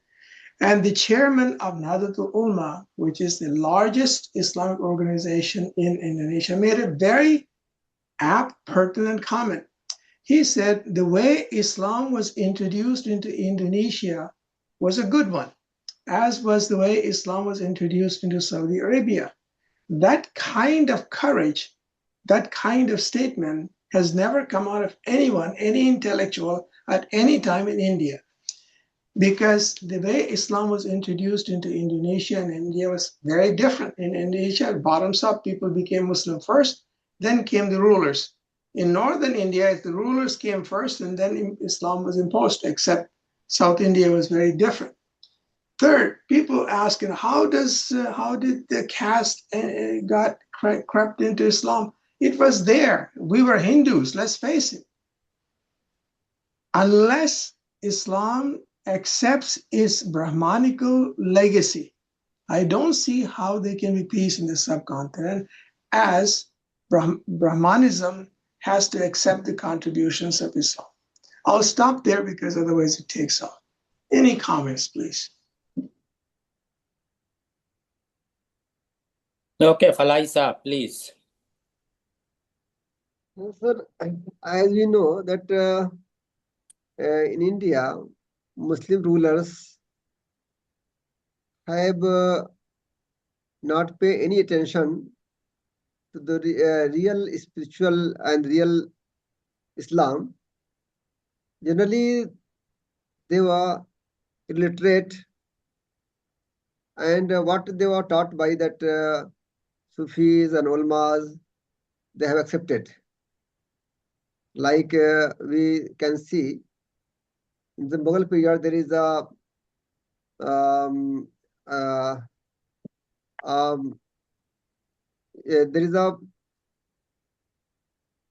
like a sitting place, Ashraf, who searching that nobility of persons and giving the birth certificate that you belong to the Sayyid community and they are not belong to other community. Now, on the basis of that, they are getting jobs. The same thing happened in that in this period also, like we see in the Iraq, that Saddam Hussein was claimed that he wants to become a Sayyid, but when he was hanged by that Americans, the Ashraful Lahja told that he was not Sayyid, but in the sake of power, he claimed that he became a Sayyid. In this connection, we think that if he not became Sayyid, he cannot be a president of the Iraq. Another film in Iran, we see, and in the case, a mother of a criminal went to a judge and told him that before giving any decision about my son, you have to think that he belongs to the Sayyid community. If you will punish him, you will go to the Jahannam. Thank you. So there is a by name iPhone 17, and he wants me to read, and although he has already put all those comments here, but let me read some of them because he has several comments. When Islam is addressed to humanity at large, how did class crept in? Let us not confuse caste with class. Artisan and landlords, landless, poor Muslims were respected for their skills and contribution and hard work. Foreign rules came to rule, and dividing people was convenient to rule. So that's one comment, and I don't want to take too much time to read all of his comment. You can. The problem seems to be with the half-educated religious leaders. They could reform the community in true spirit of Islam. So that makes sense. It seems our religious leaders were following Manu Smriti rather than the words of Allah, which is to be used along with human reasoning. Application of mind seems to be totally missing in the conduct of the religious leaders. So these are some of the comments. If you want to say something, fine. Otherwise, you can look at the comments. In Go India, ahead. class and caste is overlapping. And it is true that Neem Hakim Khatraja, Neem Mullah Khatrima, this kind of people even still are existing, and they are educating caste system on the name of Kufu. And I have written another book, Masle Kafat, means endogamy. And I did not find any single hadith to support the endogamy on the base of caste, occupation, other things. But in madrasas, still they are teaching this kind of, I can say, nonsense thing to make superiority and inferiority of the people, just ignoring the order of Allah and teaching of Prophet Muhammad Sallallahu Alaihi Wasallam that every human being is equal. In Surah Baqarah, Allah says that all of sons of Adam are respectable, but the religious places like madrasa, they are considering people inferior and other things. Thank you. So I agree with him that if we'll teach real Islam, that every human being is equal, and that choice, the kufu is that matching. Suppose that a person living in America and he wants to marry in that village, maybe it's not same caste, but not with a match. Kufu mismatch, but they have made that kufu is the base of caste. This is a very wrong and nonsense things, I think. Thank This you. is against Islam. Thank you. One pointed question, simple, although very elaborate one. Uzma, I found, does Islam recognize caste? No, sir. Islam does not recognize Islam. In Islam, they have Allah made the caste just recognition, to know each other, not that superiority and inferiority. Okay. In Surah Hujurat, ayat number 13, they have Allah mentioned everything there. And my book and my thought is not against of any caste. I am just advocating the Islamic teaching and humanity. Yeah, thank you. Another question from Rana Khan, and it's the same. Caste is associated with professions. There is an indelible line drawn in this regard, and one can see it today amongst Indian Muslims, at least in UP. And what do you think of that? No, caste is based on the occupation since Akura period. But now that many people from the other caste doing the other occupations, but the caste is not changed. Like a weaver, is a professor, as a judge, as a politician, but his caste is like weaver, did not change. Like other persons, like Khan, doing that weaving in Malegaon, other places, but the caste is became Khan, not the weavers. Mm-hmm. Okay, there are a couple of questions from Nidhi.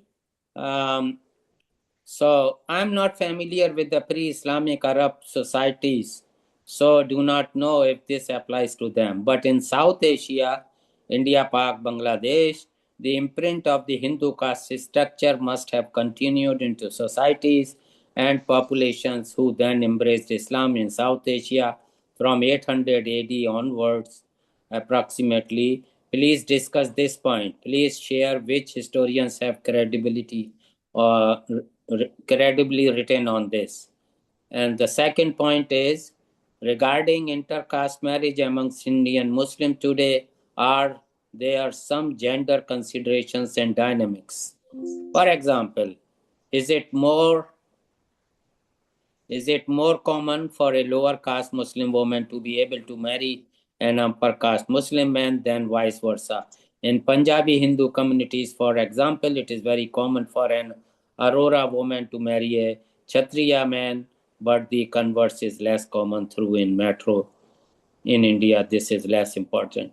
So there are some real issues what happens in India. So do you have any say on that one? Please go ahead. No, as a caste system, even in the lower caste Muslims are most dangerous than the upper caste Muslims.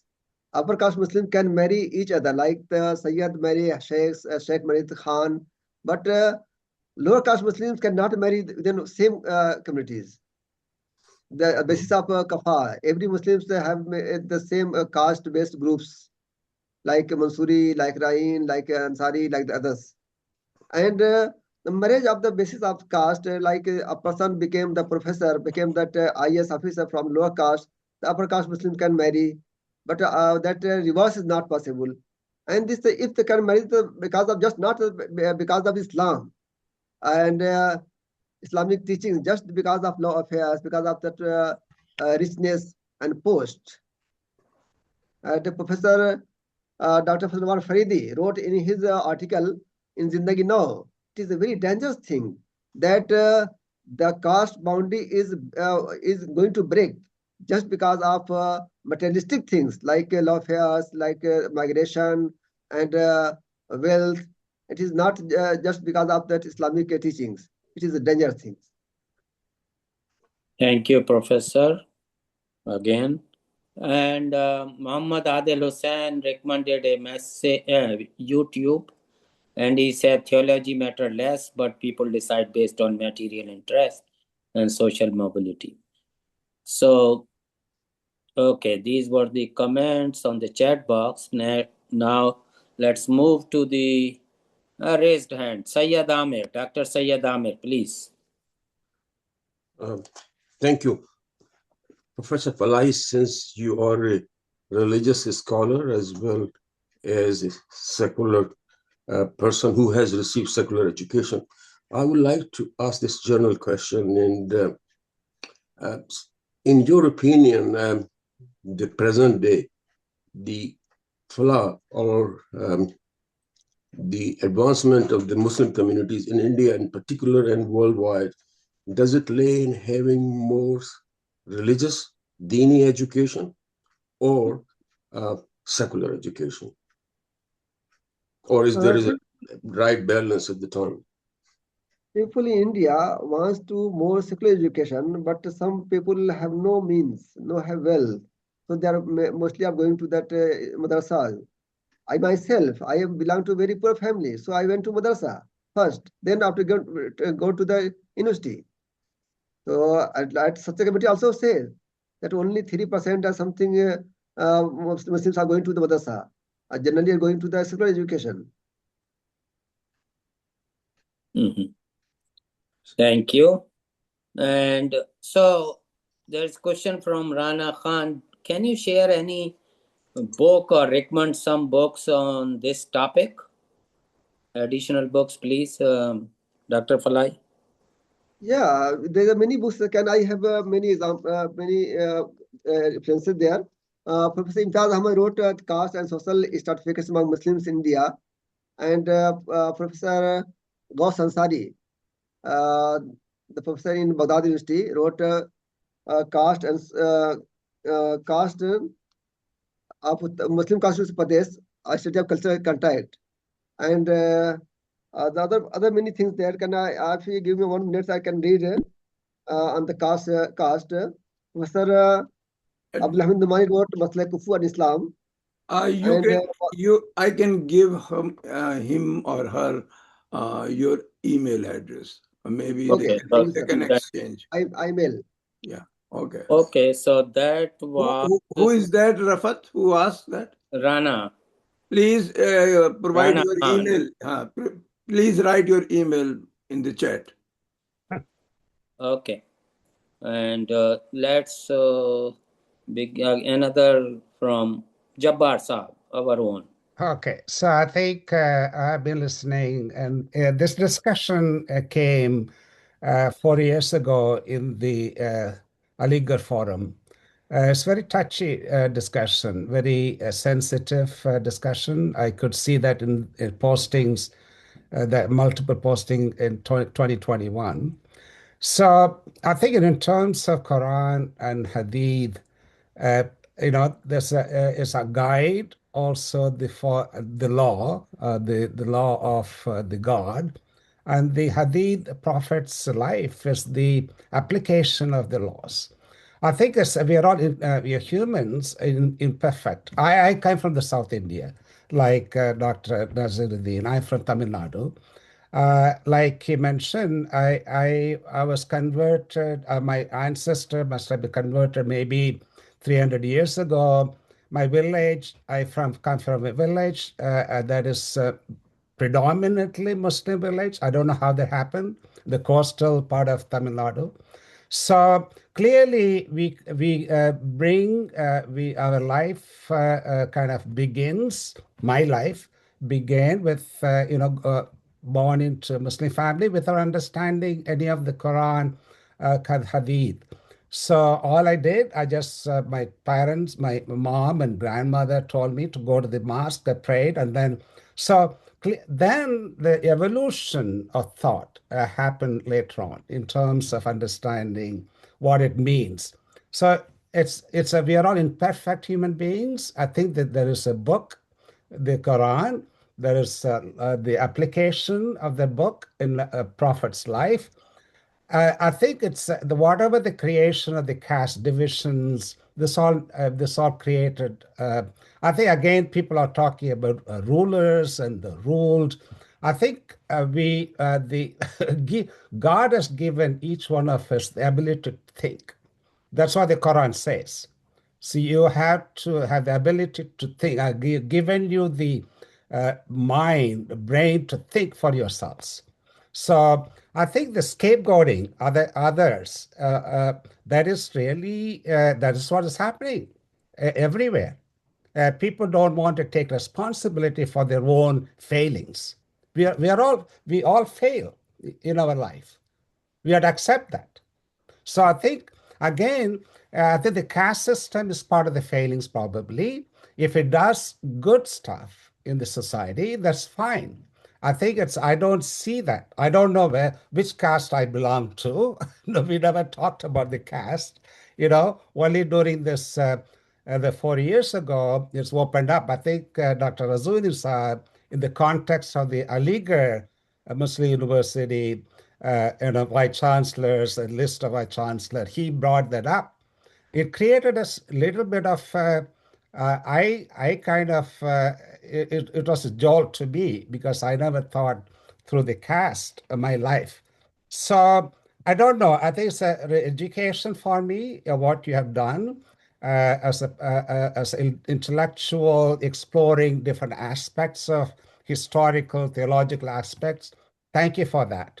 But individually, every one of us has the responsibility to make life better, the community better, irrespective where you're stationed in life.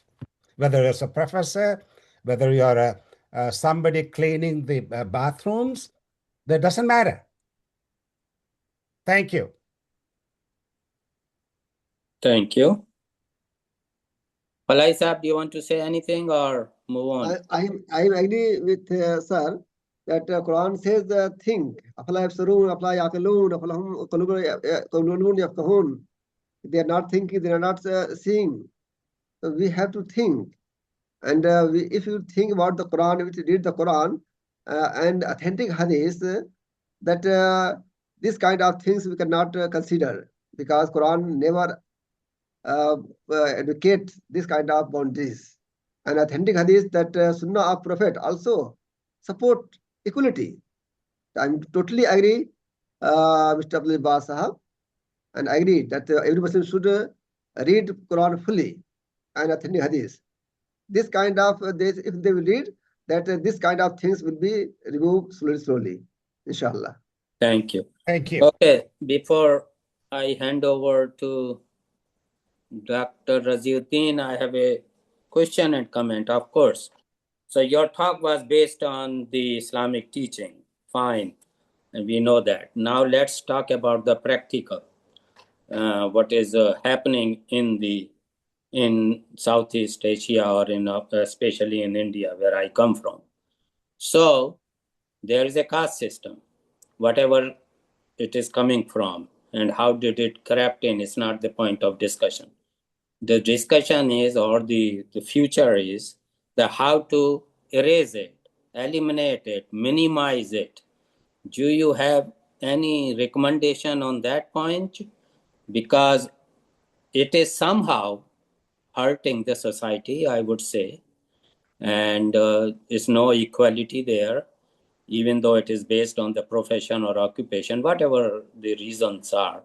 But do you have any formula or suggestion or recommendation? Of course, it can be minimized. I doubt it can ever be eliminated. Thank you, sir. I have given many points in my in the last chapter of my books.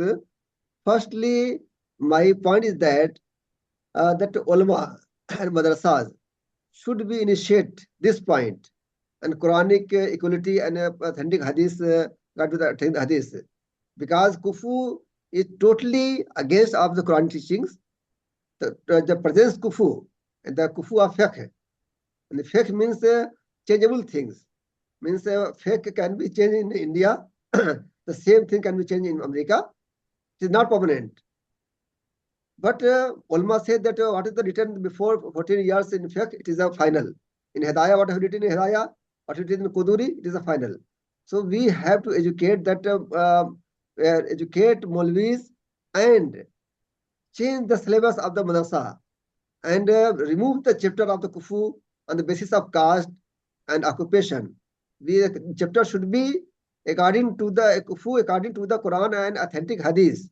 Secondly, that Muslim organizations should initiate this point, like I and my friend Dr. Abdul Rahman Ansari have started a organization Rahe Bahisht.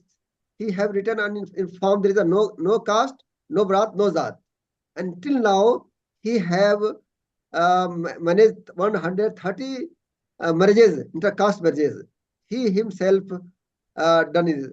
In my family also, there is 7 inter-caste marriages, because Allah says, "Lema taqulun ma la tafalun." Why do you are saying which are not doing? So, if I am against the caste system and following the caste system, then my own house, own community is totally against the Quran and Hadith. Firstly, we educate Maulvis and change the syllabus of madrasa. Then I think it will change the slowly, because even today there is a mosque in the name of caste, like Masjid Quraishian, Masjid Bhangiwala, Masjid Saryan, like this. You are absolutely right. Thank you so much. I hope one day, not in my lifetime, that the caste system will be at least minimized, although we are on a right path. I just wanted to tell you that in the US, it is still there, but not as prominent as in our countries. So, and there is one more thing, and Nidhi, please write to Dr. Raziuddin and he will let you know the email of Dr. Ohi. And then Thank you. Yeah. Thank you. Thank you. Rafat, I Yeah. think Adil and Neeraj Kumar sahab both are. Oh, okay, I see now. Okay, so yeah, thank you. Neeraj Saab, please go ahead because we are very close to 1 o'clock. Sir good evening और good afternoon for you. अभी आपने जो एक फॉर्मूले की बात कही कि कोई ऐसा फॉर्मूला है जिससे ये कास्ट सिस्टम खत्म हो सके, तो जस्ट आपके ध्यान में एक मिर्जा गालिब ने यह फॉर्मूला बहुत पहले दिया था। एक शेर है, मुलाहिजा फरमाइए, जब तुझ बिन नहीं कोई मौजूद, जब तुझ बिन नहीं कोई मौजूद, ऐ खुदा ये हंगामा क्या है। तो जिस दिन आप खुदा को सही मायने में मान लेंगे ना, उस दिन ये सारी बात खत्म हो जाएगी। वंडरफुल नीरज साहब, बस नीरज साहब बहुत ही बात किया। heavy हिटेड मारा आपने जो है कंक्लूड कर दिया। Adil is there, right? Yeah. Adil Hussain, please. It's great to hear Professor Sahab. I just would like to add just some point. I usually write on caste politics in West Bengal, and especially I was going through all the 1931 caste census, and I saw a very interesting anecdote. So one thing is this, that as a religious group, we never, I mean, there was so much struggle to recognize each other. But as an administrative category, the British and everyone always counted. And one very funny anecdote was, I think, one British surveyor went to a Bengal village in 1931 and asked that, is there any caste? And the local cleric said, there is no caste in Islam. And then basically asked the cleric, and he was a British officer, he said that, would you like to issue a fatwa solemnizing the marriage between, I think, two castes? And that's how it was recorded. If you go to the 1931 caste census, it is available on the Ministry of Home website. And you will find there are castes even in Kashmir, Muslim caste in Kashmir. There are, and throughout West Bengal, I have added some papers here. But interestingly, is this that the caste census next year is going to, especially by the Indian government, is going to open many of these questions again, and especially in the places where possibly we have not been having these conversations.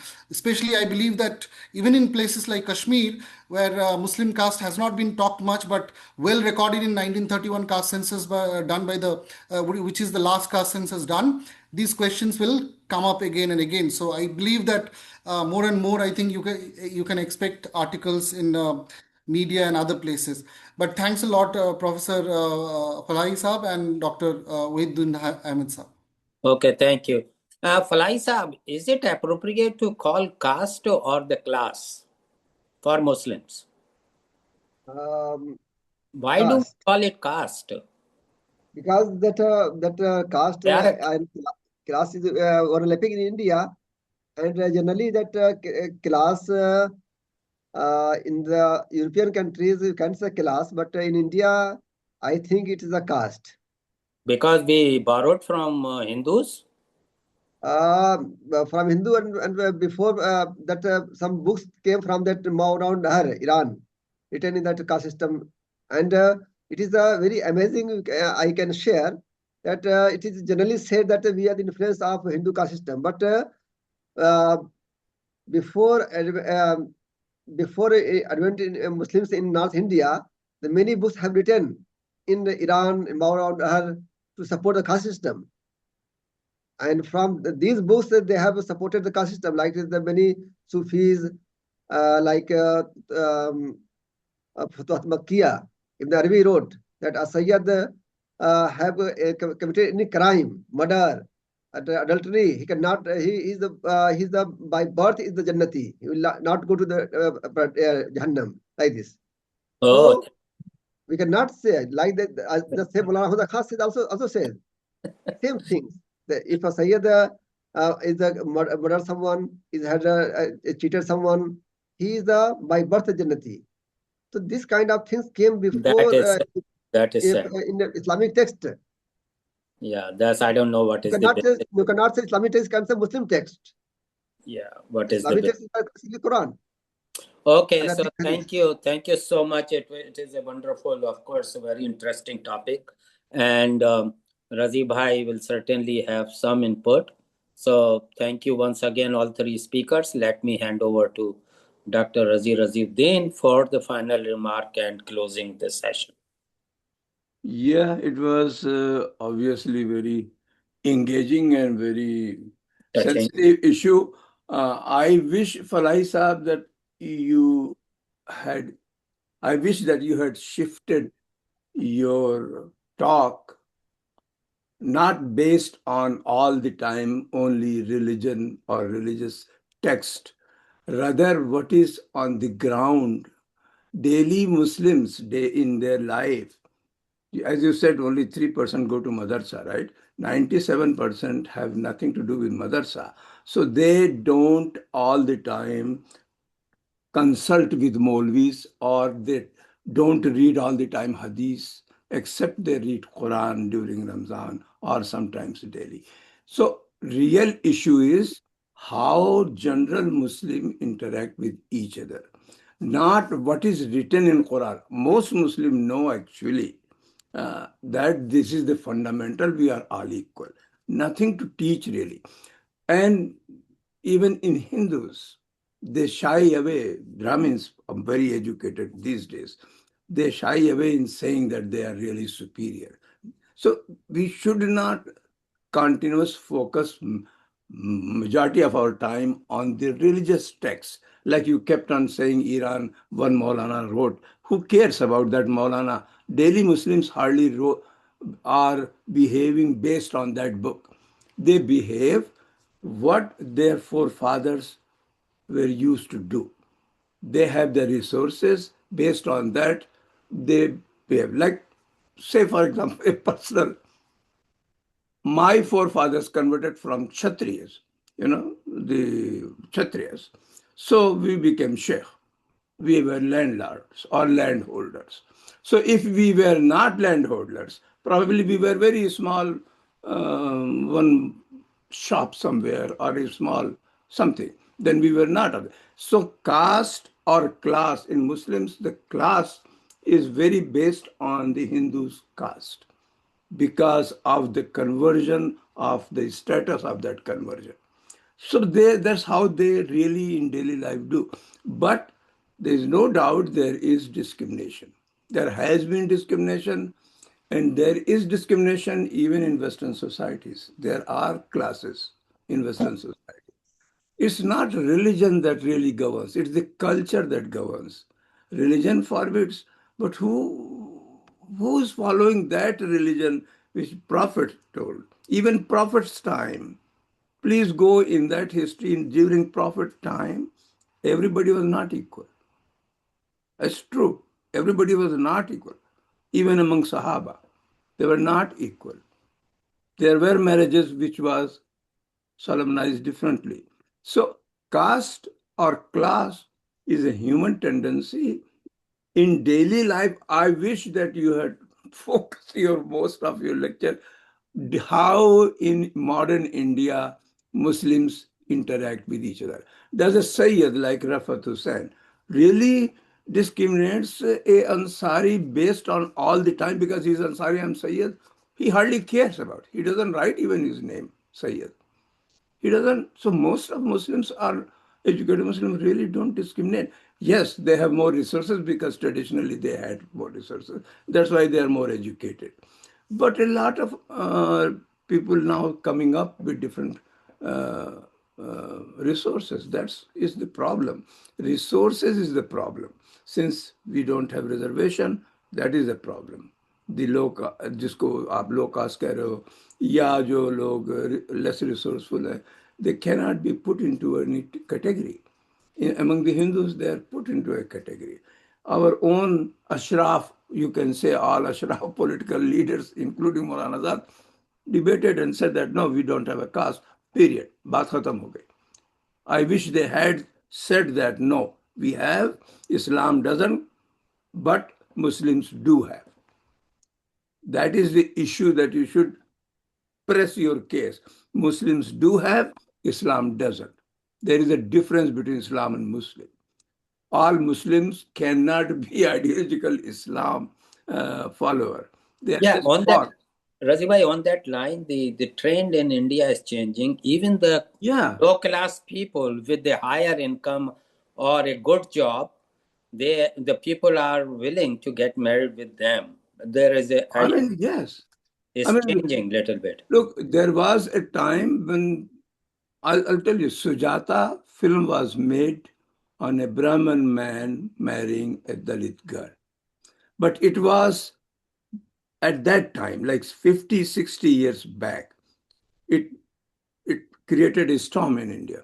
It became instantly a success because back in their mind, in spite of practicing, many Brahmins, many upper castes knew this baggage on their head that this is a problem in the society and they wanted to reform certain things, but there is no way that they can. Similarly, Sir Syed also at that time, I doubt that he was so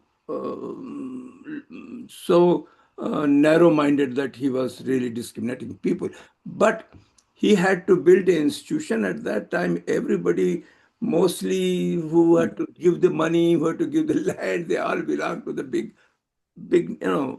elite class.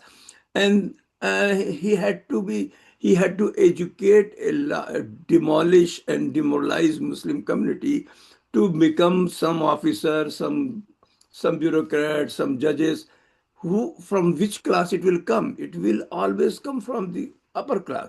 So his priority was right there, that I wish that he could have added 10% reservation of that type, that okay, those who don't have reservation resources, please come and get educated freely. Yeah, those kind of visions probably was lacking at that time. So we have problem. Ravi bhai, एक minute. I want to invite Nazir Saab again. Nazir bhai, can you tell me the difference in, should we call it class or caste? It is a caste. In Muslim. The thing that I find it difficult to comprehend is this. In any scientific endeavor, the first thing is to understand what is. Where did we come from? It's a very simple, legitimate question.